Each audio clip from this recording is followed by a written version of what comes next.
Welcome back, everybody. Today, Yeah. today we're going to be taking deep dive into a topic that's probably affecting you right now, Oh, yeah. and that's the impact of social media Yeah. on our ability to concentrate. Right. So we've got some fascinating research and expert insights to share with you. Absolutely. So let's get started. Yeah, let's do it. You know, Jump right in. that feeling when you're trying to focus on something important, Oh, yeah. but your brain just keeps pulling you back to your phone. Yeah.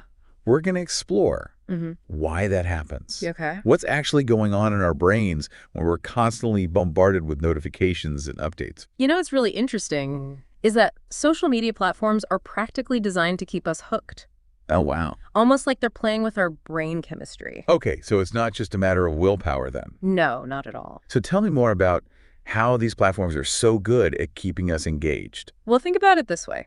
Okay. You see a funny meme, you get a like on your post, or you hear that notification chime. Yeah. Each time your brain releases a little burst of dopamine. Oh, That's the neurotransmitter associated with pleasure and reward. okay. And it's a key player in the cycle of addiction. So we get a little hit of dopamine, we feel good, and then we want more. Exactly. It's like a digital slot machine, always promising another chance to win that feeling. Exactly. And it's not just about the dopamine rush itself. Okay. The way these platforms use algorithms and notifications is incredibly sophisticated. Wow. They're designed to deliver those rewards in unpredictable ways, Yeah. which makes them even more addictive. Think about variable rewards. Yeah. You never know when you're going to get that next like or comment. Uh-huh. So you keep checking back, hoping for that next dopamine hit.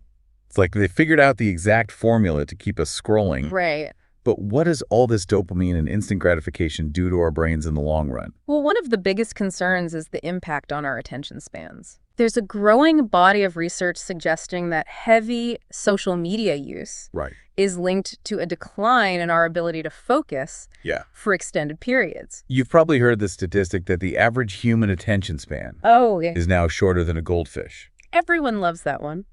It always makes me laugh. Yeah. But it also makes me a little worried. Is Yeah. there any truth to that claim? While the exact numbers are debated, Okay. a study by Microsoft found that the average human attention span Uh-huh. has dropped to about 8 seconds. 8 seconds. Now compare that to a goldfish, Okay. which can focus for about 9 seconds. Oh, wow. It definitely paints a picture Yeah. of how our constant exposure to digital distractions might be affecting our ability to concentrate. Okay, so we've got these algorithms feeding our dopamine addiction. Our attention spans are potentially shrinking. Right. But how does social media actually change the structure of our brains?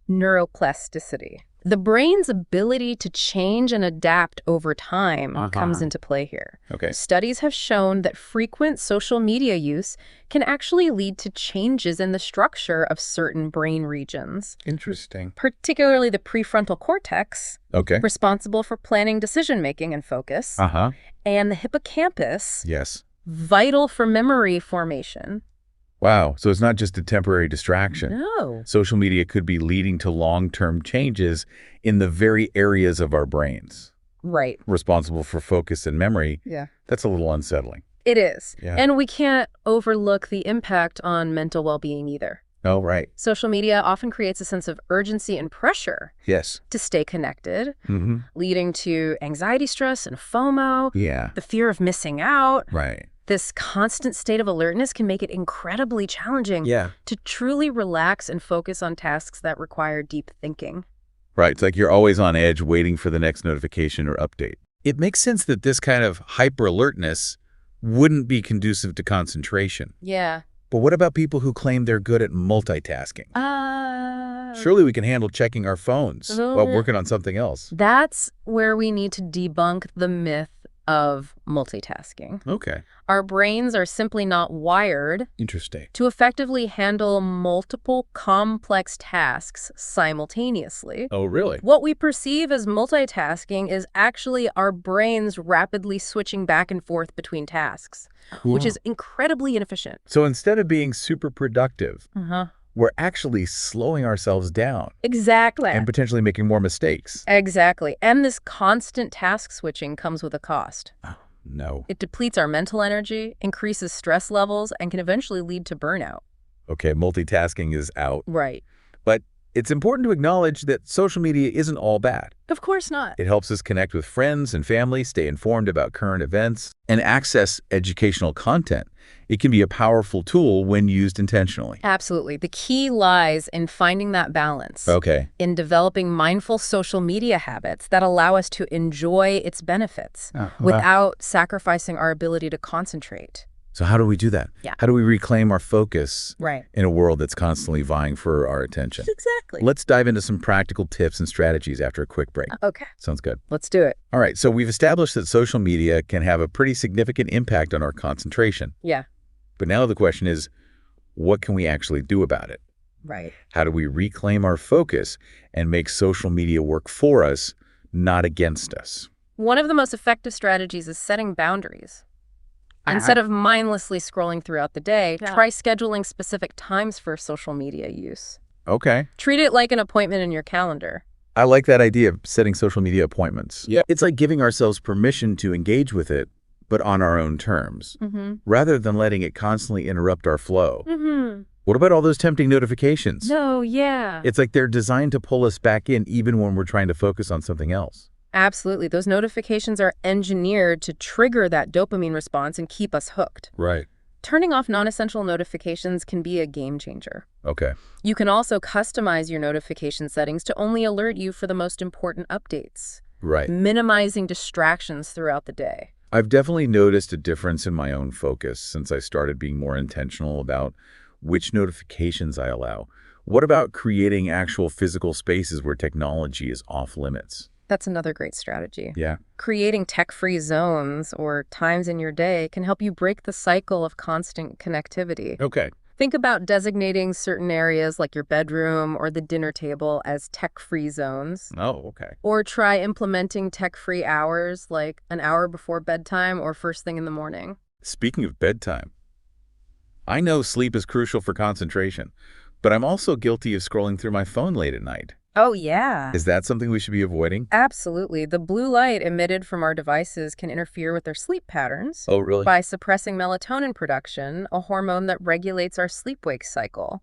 Interesting. This can make it harder to fall asleep and stay asleep, Uh, leaving us feeling groggy and less focused the next day. so putting away those devices well before bedtime could actually improve our concentration the following day. Exactly. And speaking of activities that can boost our focus, remember those hobbies we talked about earlier? Yes. Engaging in activities that require sustained attention, like reading, playing an instrument, Mm-hmm. or even just spending time in nature can help strengthen our ability to concentrate.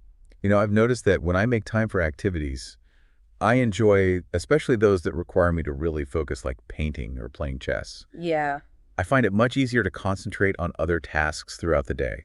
It's like giving my brain a break from the constant digital stimulation and allowing it to recharge. That's a great observation, and it brings us to another powerful tool for improving focus: Okay. mindfulness. Right. Techniques like meditation have been shown to enhance activity in the prefrontal cortex, Yeah. the very part of the brain responsible for attention and concentration.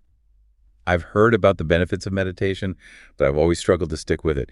Is even a few minutes a day enough to make a difference? Absolutely. Even 5 or 10 minutes of dedicated mindfulness practice can make a significant impact, and with so many apps and resources available these days. Oh, wow.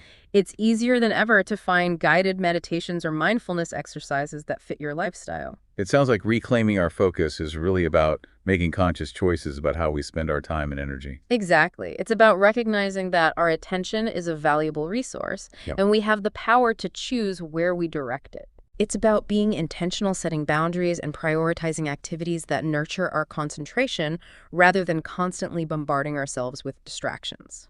So as we wrap up this deep dive into social media and concentration, what's the key takeaway for our listeners? What's the one thing they should keep in mind as they navigate the digital world?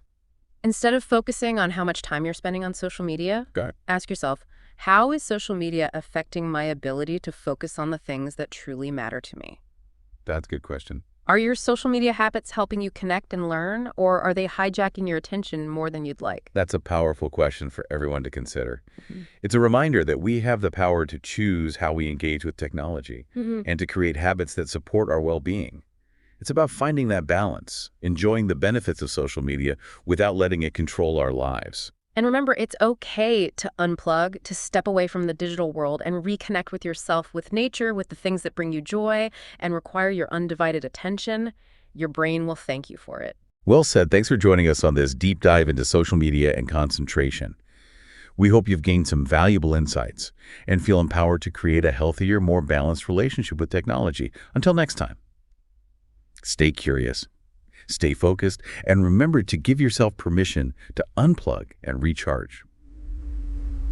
You know, it really feels like we've uncovered some important insights about how our relationship with social media can impact our ability to focus.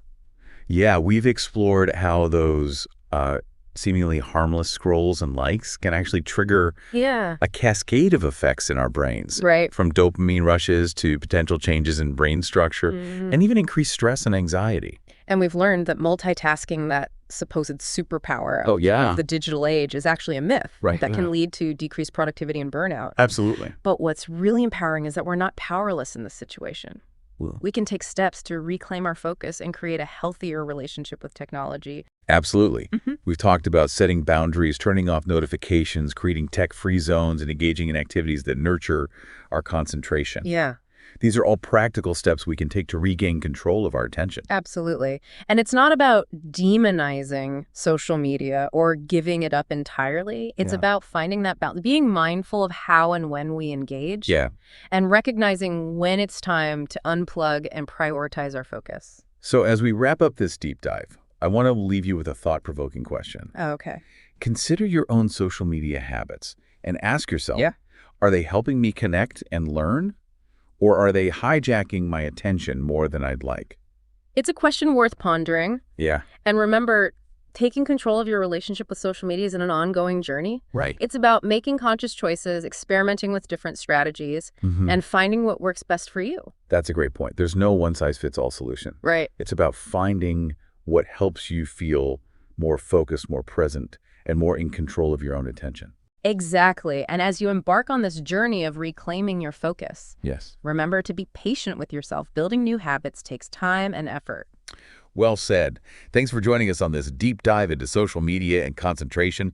We hope you've gained some valuable insights and feel empowered to create a healthier, more balanced relationship with technology. Until next time, stay curious, stay focused, and remember to give yourself permission to unplug and recharge.